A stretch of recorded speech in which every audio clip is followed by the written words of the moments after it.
अस्सलाम वालेकुम गाइस, क्या हाल है। उम्मीद करते हैं आप सब ठीक ठाक होंगे। अल्लाह ताला के फजल करम से हम भी ठीक ठाक हैं।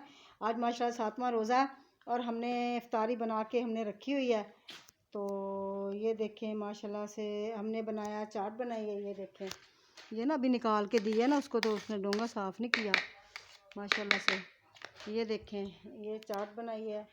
ये देखें साथ में, ठीक है, साथ में हमने दूध बनाया है। अभी तो काफ़ी 10-15-20 मिनट पड़े हुए हैं। ये चावल हैं, ये खजूरें हैं, साथ में ये मटर आलू हैं और साथ में रोटियां हैं, साथ में दूध है, साथ में शिकंजी है मीठी, साथ में नमकीन शिकंजी है।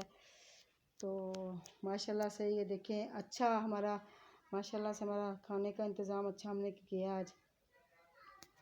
तो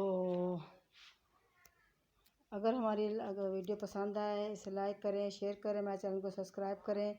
अल्लाह आपको खुश रखे, बात रखे। माशाल्लाह से मेरा बेटा भी आएगा, बड़ा वाला, वो भी आएगा माशाल्लाह से। फिर हम इफ्तारी बनाएंगे ना, फिर आपको दिखाएंगे, शेयर करेंगे आपको वो भी वीडियो में। माशाल्लाह उसको भी मैं लेके आऊँगी अब वो आएगा तो अल्लाह पाक आपको खुश रखे, बात रखे। अल्लाह हाफिज़।